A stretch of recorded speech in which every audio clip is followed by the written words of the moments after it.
Welcome to Wonderland, we've got it all. Potions and pastries that make you grow tall. Coucou tout le monde, je vous retrouve aujourd'hui pour un update lecture spéciale littérature jeunesse avec pas mal de nouveautés. Le premier livre dont je voudrais vous parler, il s'agit de Liberté, Égalité et Toilettes sèches de Anne Langlois, qui a été une belle découverte pendant mes vacances. Alors, si vous cherchez un titre qui se lit tout seul, hyper drôle, avec le côté un peu vacances, celui-ci il est trop bien.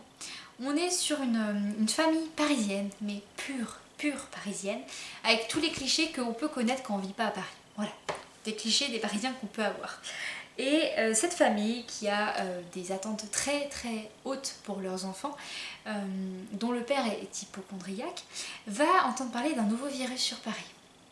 Déjà avec le confinement, le premier virus a été terrible. Le père il a dit je recommence pas ça, vous prenez vos affaires, nous on prend nos ordinateurs pour le télétravail et on se barre. Sauf que sur la route évidemment ils vont être surpris par un violent orage, ils tombent en rade juste à côté d'une... comment on appelle ça déjà, d'une communauté un peu hippie, écologiste, un peu étrange. Ils tombent en rade juste à côté de chez eux. Et là, du coup, ils se retrouvent dans une sorte de mini-société qui a été créée. Les gens, ils se lavent avec de la cendre et de la sève de pain. Enfin, c'est vraiment dans la tête des parents. C'est qu'est-ce qu'on vient faire ici? Et les enfants, parce qu'ils sont deux, on a une jeune fille qui rentre, je crois, bientôt au lycée ou à l'université, le petit frère qui est à peine au primaire collège. Et ils découvrent cette société, ils se disent mais c'est quoi tout ça? La jeune fille, elle était un peu dans la rébellion, donc l'écologie, ça la connaissait, mais quand elle a vu tout ça, elle a fait non, je suis pas trop de ce bord là. Bref, on a toute cette famille qui débarque dans cette espèce de colonie et qui tombe un petit peu sur le cul.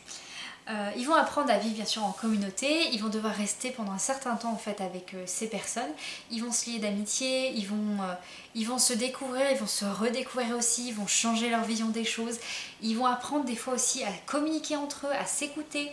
C'est typiquement l'histoire d'une famille, surtout des vacances d'une famille qui se passe pas du tout comme prévu. Et c'est un livre qui fait du bien, genre on a envie de tourner les pages, on a envie de continuer l'histoire et on rigole super bien. Et c'est bien écrit, c'est accrocheur, c'est addictif, c'est accessible en termes d'écriture aussi. Et j'ai beaucoup aimé sa plume, je sais qu'Anne Langlois va en sortir d'autres, il me semble qu'elle est libraire aussi. Et voilà, c'était une très belle découverte pour cet été, donc si vous cherchez un roman, en plus il est pas très long, il fait à peine 200 pages, il fait 210 pages. Non, c'était une très belle découverte, puis j'ai bien rigolé avec il y avait quelques stéréotypes quand même sur l'écologie, mais c'était vraiment sympa, et puis c'est une très belle histoire quand même pour les vacances. Moi j'ai beaucoup aimé et vraiment on se vide la tête et on rigole un beaucoup. Ensuite, j'ai lu aussi, mais j'ai moins accroché, à Jeune et dangereuse de Kathleen Carr. J'ai moins accroché parce que la plume, j'ai eu un peu de mal en fait. On est sur un mix entre Lucky Luke, les Dalton, aussi un petit peu les 4 filles du Dr March, un petit peu ça m'a rappelé ça.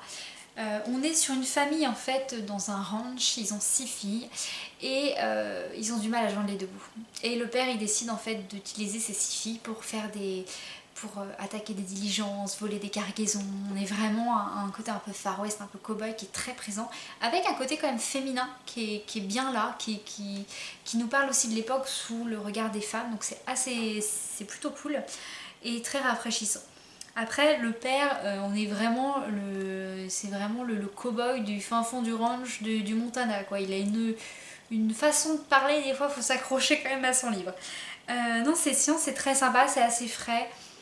Il y a des codes qui ont bien marché, notamment voilà, les 4 filles de Dr March ou Lucky Luke. Il y a vraiment ces thèmes, ces petits événements qui ont fonctionné, on le sait. Ils ont tout repris, ils ont développé l'histoire, ils y ont apporté un peu plus de profondeur, un peu plus d'émotion. Et il y a un côté vraiment aussi féminin qui est amené dans cette époque-là, qui est très plaisant. Et vraiment j'ai bien aimé, après sans plus. Vraiment je pensais m'accrocher plus à l'histoire, mais ça n'a pas été le cas. Mais si vous cherchez un côté un peu cow-boy, ça va plaire. Et il y a le côté cheval, tout ça, ranch, qui est bien présent. Mais non, c'était vraiment une belle histoire. Un côté un peu plus sombre maintenant, on arrive avec De délicieux enfants de Flore Vesco. Je vous en ai parlé dans une précédente vidéo pour L'étrange malaventure de Mirella, qui était une réécriture du Jour de flûte de Hamelin. Là, on passe à Hansel et Gretel. J'ai adoré celui-ci, vraiment mieux, plus d'ailleurs que L'étrange malaventure de Mirella. On est sur une histoire qui est assez drôle, je dirais, dans le sens où il y a beaucoup de sens qu'on peut donner à cette histoire. Au niveau de l'écriture, on est sur une réécriture de Hansel et Gretel, pas Hansel et Gretel, pardon, du Petit Pousset, mais une version un peu fille en fait. La famille du Petit Pousset ont eu que des filles et ils doivent les élever un peu, mais s'en sortir parce qu'évidemment ils n'ont pas à manger. Du coup, est-ce qu'on abandonne les enfants? Comment ça se passe? Et c'est assez rafraîchissant, bien sûr, rafraîchissant dans le sens où on connaît tous l'histoire du Petit Pousset, l'histoire de ce père qui veut aller abandonner ses enfants, mais là on est sur un père qui décide de tenir le plus longtemps possible et de ne pas abandonner ses enfants. Et du coup c'est assez bluffant parce qu'on voit aussi comment la famille met en place différents stratagèmes pour s'en sortir au niveau de la famine, au niveau de vraiment faire attention en termes d'alimentation ou d'autres petites choses. Il y a vraiment ce côté survie qui est très présent. Et en même temps, ce côté un peu conte de fées, un peu mystérieux. Par exemple, vous lisez le livre, mais vous entendez quand même cette mélodie qui est inquiétante, vous savez que ça va pas très bien se passer. Mais non, c'était vraiment un très très bon livre. Et il réserve plein de surprises, il y a beaucoup de rebondissements. Et à chaque fois que vous pensez que ça va être ah, ça y est, on arrive à... Non, pas du tout. Vous faites fausse route. Flore Vesco a vraiment ce don pour nous emmener où elle veut aussi et voilà, nous raconter l'histoire dont elle a envie. Et en même temps, je sais pas, on retrouve ce côté un peu conte de fées qu'on lisait quand on était enfant. Et en même temps, on découvre plein de petites choses, plein de sens différents. Donc elle a voulu reprendre aussi les codes de tous ces contes qu'on connaissait pour en faire quelque chose un peu mis au goût du jour, mais en même temps de montrer ce que ça peut cacher. Je sais pas du tout si ça fait sens parce que là je me suis perdue dans mes explications. Mais disons que si vous pensez partir sur ce livre avec juste une réécriture, vous allez être sacrément surpris. Vraiment. Il est quand même plus sombre que L'étrange malaventure de Mirella, dans le sens où quand la claque arrive, vous en prenez une bonne. Voilà, juste pour dire ça. J'ai vraiment aimé ma lecture et si vous cherchez une belle réécriture de conte, je vous le recommande fortement, tout comme L'étrange malaventure de Mirella et aussi d'Oreiller, qui était un de ses premiers titres que je n'ai pas encore lu, qu'il faut absolument que je lise. Mais voilà, vu que ces deux derniers là m'ont beaucoup plu, je pense que d'Oreiller, ça me plaira aussi. Et on finit avec une petite pépite qui était beaucoup attendue. Je ne vais pas revenir trop dessus parce que je vous l'ai déjà présenté pour le tome 1. Il s'agit des jumeaux Croche-Mort, le tome 2, Possession de Cassandra O'Donnell. C'était une de ses nouvelles séries pour les jeunes mais qui reste assez sombre. On est clairement toujours sur le côté Famille Adams. Je vous avais parlé du tome 1 en juin dernier parce qu'en fait le tome 1 je l'ai lu aussi pendant mes vacances de l'été dernier. J'ai beaucoup aimé ma lecture, encore une fois, peut-être un tout petit peu en dessous du tome 1 étant donné que là, j'avais vraiment que le tome 2 venait récupérer le tome 1. Il venait bien tirer sur tout ce qu'on a aimé et nous mettre 2-3 éléments accrocheurs et puis après c'était fini. J'ai vraiment eu cette sensation là, même si voilà, ça redéveloppe un petit peu le tome 1, ça revient sur des éléments qui étaient restés sans réponse en même temps. Ah, ils savent bien quand même nous mettre la carotte à certains moments quand même. On a envie de continuer mais en même temps... Tu peux démarrer plus vite que ça, s'il te plaît. C'est vraiment frustrant et en même temps plaisant. C'est difficile à expliquer comme ça, mais vous avez ce côté où vos réponses arrivent enfin et en même temps, ils nous rajoutent des questions. C'est ça qui est chiant. Les jumeaux Croche-Mort, donc on revient sur Silence et Auriel. C'est Auriel, oui. Je sais plus. C'est bien Auriel ou je sais plus du tout. Auriel, oui. Auriel qui sont toujours chez leurs grands-parents, qui savent pas trop ce qui se passe. Le village veut toujours la peau de Silence. On apprend un peu plus pourquoi d'ailleurs et comment cela va se dérouler. Il y a toujours un problème bien sûr dans le village à la nuit tombée avec cette fameuse brume. Et il va se passer d'autres choses dans le manoir justement des Croche-Morts.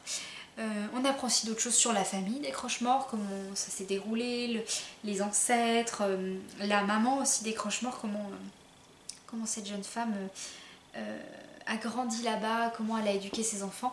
C'est vraiment... C'est ça, un super tome 2. Je vais lire la suite. Peut-être pas tout de suite. De toute façon, il faut que j'attende qu'elle sorte. Mais je la lirai peut-être pas pour sa sortie.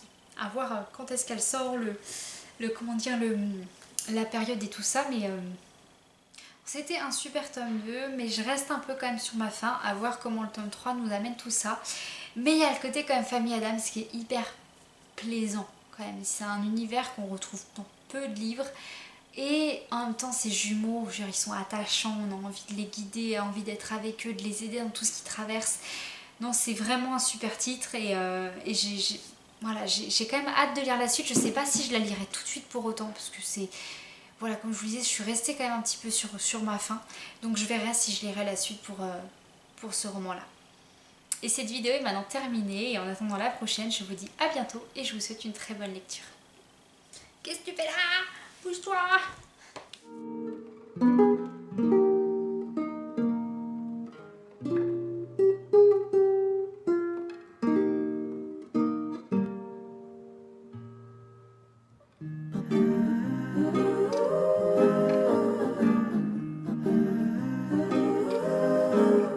Little bread and butterflies kiss the tulips, and the sun is like a toy balloon.